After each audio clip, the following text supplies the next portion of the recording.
What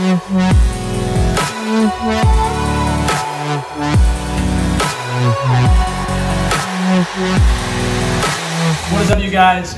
I am back in Costa Rica and I just got back from surfing. I'm going to show you guys what I eat in a day. I'm about to eat my breakfast. I'm going to walk you through all of it. Before I went surfing this morning, I got up at like 5:45 here in Costa Rica, did a little bit of movement. We're going to show you guys another video with that. And I ate a little bit of food before I went surfing just to kind of give my body that signal of abundance.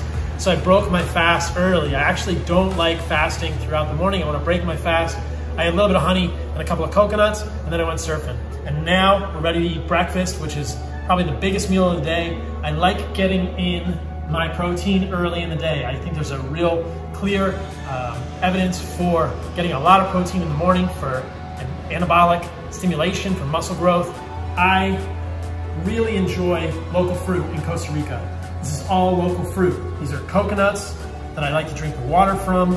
I've got some organic bananas, an organic papaya, and this is a fruit. It's kind of like a lychee grown here. So this is gonna be my breakfast. I'm not gonna eat all this fruit right now, but I'm gonna eat maybe one banana, a couple of these lychees, half or a quarter of this papaya, and then I'm gonna have some honey with the food as well. Then I've got the meat, which is the main course. This is what animal-based is all about. The most nutrient-rich foods, meat, organs, and the least toxic plant foods, which are fruit. So in terms of the animal foods, I'm always gonna be thinking about organs. I've got some heart. This is all grass-fed, grass-finished. There's an amazing farm here in Costa Rica that I get this from. I've got a little bit of liver, about half an ounce of liver, which is gonna go down this morning. That's raw liver. I'm gonna grill this heart. And then here, I've started to thaw out some testicles. I love eating testicle. I think it's really a powerful organ. If you don't have these organs, if you don't have fresh organs, I or you can get desiccated organs. That's why we do what we do at Heart and Soil. I've got my collection here to show you guys. Whole package is the one with the testicle. I take that a lot. You can see the whole lineup there. You guys are familiar with what we do at Heart and Soil. In terms of the meat, I'm gonna eat about a little more than a pound of meat this morning. You guys have probably heard me talk about this. I like to get a gram of protein per pound of body weight at least a day. Right now, I've been feeling really good with a little more than 2 pounds of meat per day. I weigh about 170 pounds, 165, so I'm definitely getting 1.1, 1.2, sometimes even 1.3 grams of protein per pound of body weight every day. And then I think that the biggest question that I always get is fruit and honey with your meals. Do you eat the fruit and the honey with your meals? And the answer is yes. I don't really worry about food combining. When we were out hunting with the Hadza, they had a fresh kill. And while half of the tribe was hunting more for baboons at the time, another few of the Hadza hunters went with us and we found a hive and we ate honey. And then we were a few minutes later cooking baboon on fire and eating the organs and sharing it with the tribe, with the Hadza. If you feel like you have a massive problem combining fruit or honey with meat, maybe there are things to eat separately, but for me, this doesn't bother me. I don't worry about this at all. And then people say, what do you do with the honey? How do you eat the honey? There's a lot of ways to eat honey. Sometimes I just take it and I eat it by the spoonful. Sometimes I'll even put it on the steak. So that's probably what I'll do today. I'll show you guys how I'm gonna put honey on the steak, make honey steak. It's amazing. If I'm making burgers, I'll put honey on the burgers. And that's how it goes. The other question I get a lot of the time is how many carbohydrates are you eating per day? So the honey and the fruit, I think if I'm ballparking it, I'm getting close to 150 or 200 grams of carbohydrates right now. I feel really good with this. I do not count my macros, guys. I don't count my calories. I don't count my macros. I eat the most nutrient-rich foods on the planet. I eat organs, either fresh or desiccated. I eat well-raised meat, grass-fed, grass-finished meat, and I eat locally produced organic fruit as much as I can. I get out in the sun, I surf, and I don't worry about calories. I don't worry about macros. I eat the satiety. What I do with the steak is I just take this Maldon salt, put some salt on the steak.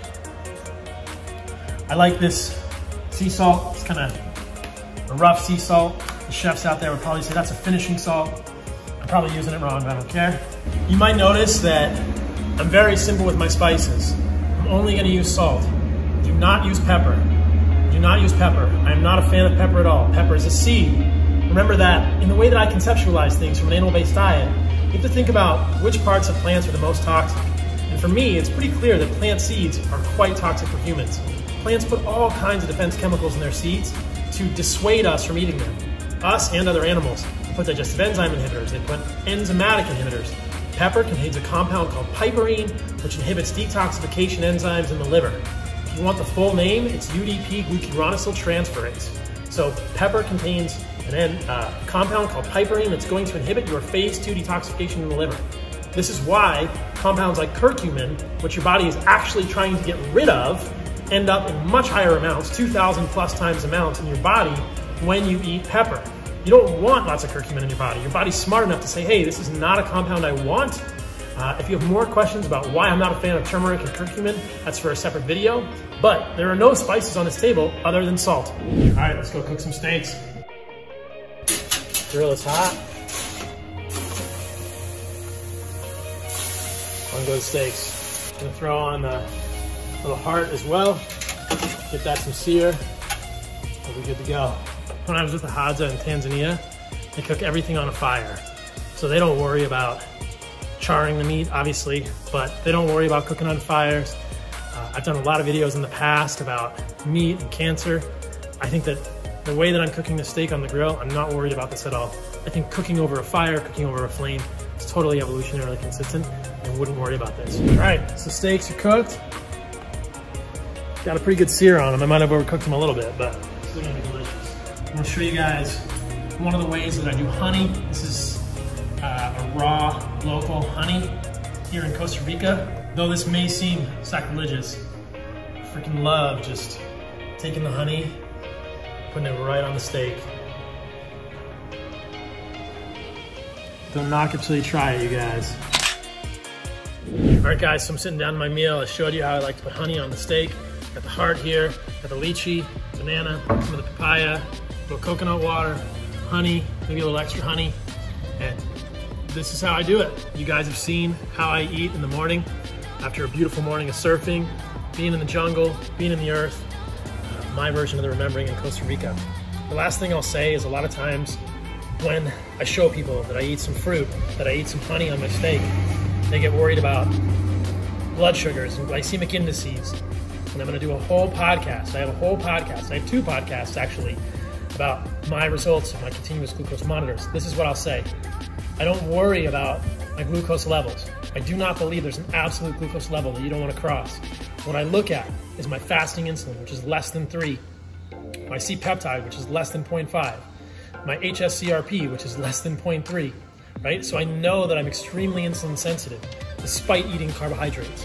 Fructose in the food matrix does not cause insulin resistance. I'll repeat that. Fructose in the food matrix does not cause insulin resistance. It is not bad for you. This is a completely evolutionarily consistent meal. These foods are all sourced locally. This is honey from Costa Rica, papaya that grows on the tree right over there. This is meat, banana. All these foods occur in Costa Rica, occur at this latitude. This is not evolutionarily inconsistent. This is not contributing to any degree of metabolic dysfunction at all. What does contribute to metabolic dysfunction? That's a subject for a separate video. That's amazing thunder, you guys. It's Costa Rica. This is the remembering. But the main issues are sugars removed from the food matrix and seed oils. So I'm gonna wear a continuous glucose monitor in the future. We'll do a separate video of that. But what I've seen in the past when I eat a similar amount of carbohydrates to this is the blood sugar goes up, maybe to 140, maybe to 150, maybe to 160. I'm not worried about the absolute high. It comes immediately back down. The area under the curve is very small and the insulin sensitivity remains quite exquisite. So don't fear fruit, don't fear honey.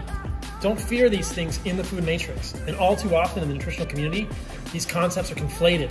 Concepts, studies, experiments that are done with food that is stripped away from the food matrix is conflated with food that is complete in the matrix that might have sugars or carbohydrates in it. This is how we thrive. Like I said in the beginning of this video, I want to give my body a signal of abundance. This is abundance. Carbohydrates, meat, organs, nutrients. These are abundance. That's what you want. That's how you thrive. That's how you reclaim your birthright to radical health. All right, guys, enough of this video. I'm gonna get after this.